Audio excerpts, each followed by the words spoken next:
So when you're a pastor, you get to do a lot of different things.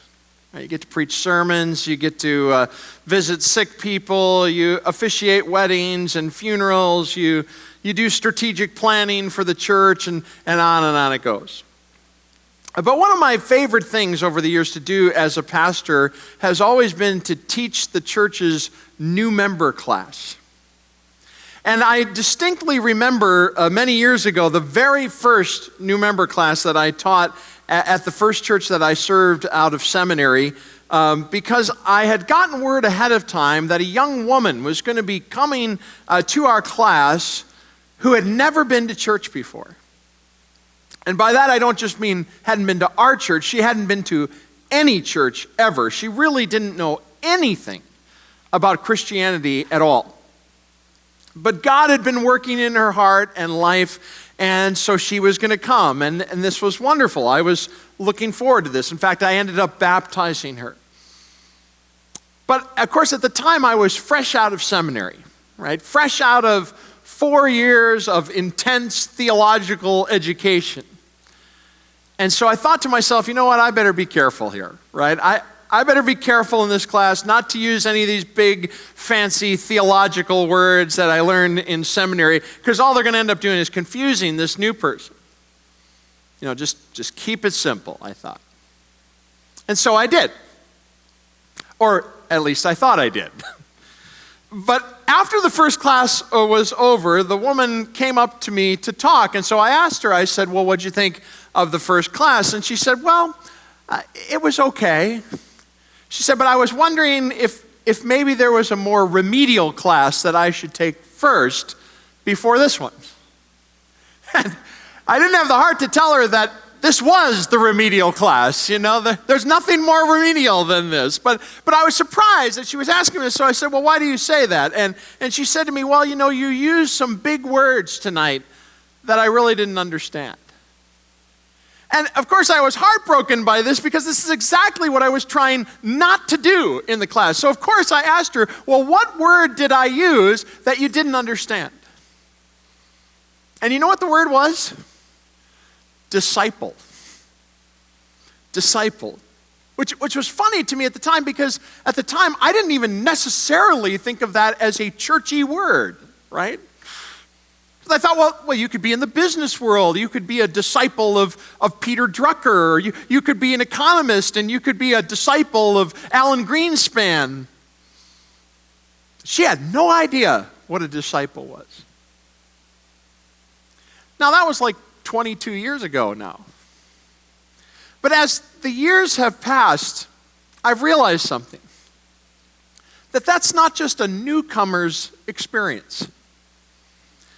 The truth is, you find out that a lot of people in the church, even people who've maybe been around for a long, long time in the church, really don't seem to know what a disciple is either. Jesus says to us today in Matthew 28, go and make disciples of all nations. But a lot of us seem to act like Jesus actually said, go and make believers of all nations.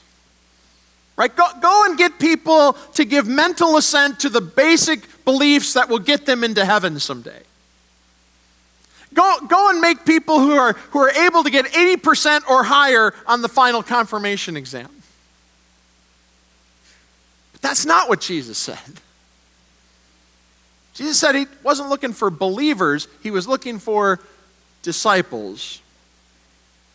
And what's the difference? Well, a disciple is not just a believer in certain doctrines and positions, though of course that's part of it. A disciple is a follower.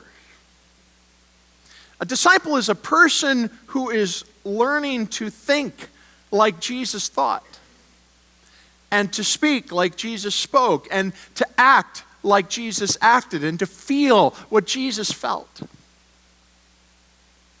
And here's the process for making that happen according to Jesus. Go and make disciples of all nations. Step 1, baptizing them in the name of the Father and of the Son and of the Holy Spirit. And then step 2, teach them to obey everything I've commanded you. I was thinking about this and realized that's exactly what we're celebrating today. Right? All of you confirmands sitting up here in the front row, you've been baptized. And through your confirmation experience, you have been taught to obey everything Jesus has commanded you. And it's very important that you and all of us see exactly what he says there. You've been taught to obey everything Jesus has commanded you, not just to understand everything he's commanded.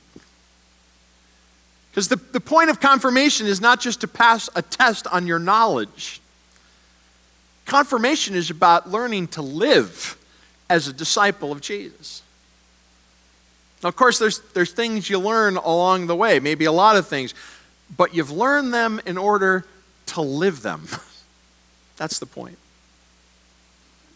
And of course, one of the key things that disciples do to live out their faith is to share what they've learned. And that's one of the things that Jesus has commanded us to obey and do. And so that's what we've asked all of our confirmands to do today. Each of them were asked to prepare a faith testimony for today and answer questions like, how has Jesus impacted your life? How has your relationship with Christ grown throughout your life? What does Jesus mean to you now? And where do you see your life as a disciple of Jesus going in the future? Well, we recorded all of those testimonies. We've edited them up so we can share a portion of them with you today. Let's take a look. All right, what'd you think, parents? Good job, Ryan. Good job. Way to go.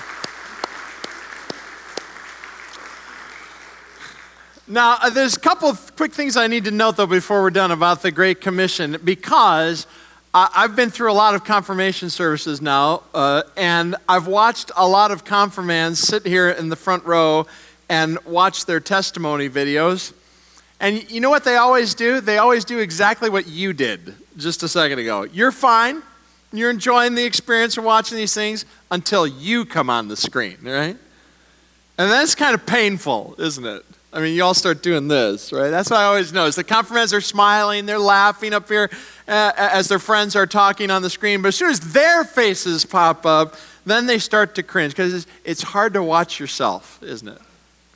Because you start to think, like, man, I look stupid here, I sound stupid, my words aren't very good, I'm not saying anything of much value, on it goes, right?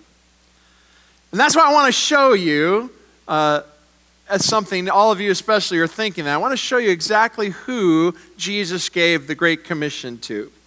If you want to turn back to that reading in your bulletin, let's look exactly at what it says in Matthew 28. I love this. It says, the 11 disciples went to Galilee, to the mountain where Jesus had told them to go.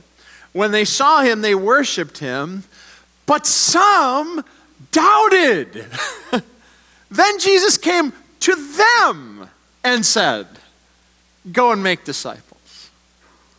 This is so important. They worshiped him, but some doubted. In other words, some still had questions about all this Jesus stuff. Some weren't so sure about this. Some weren't very confident that they could do this job he was giving them. We might say some of them were cringing, kind of like you were today. And yet it's precisely to those people that Jesus said, go and make disciples. And here's the point. You do not have to have it all together to be used by Jesus. You don't have to give the perfect testimony. You don't have to have a perfect understanding of Christian theology, because this does not all depend on you. God still wants you. God still can use you. And the reason that's true is because of the very last thing Jesus says in the Great Commission. See, really, the process of making disciples has 3 steps and not just 2. Step 1, baptize them in the name of the Father, Son, and Holy Spirit. Step 2 is teach them to obey everything I've commanded you. But step 3 is this, and I'll be with you always to the very end of the age. The reason Jesus can use you no matter who you are, no matter what you've done, no matter how you fall short, is because Jesus never leaves you. He is with you always, to the very end.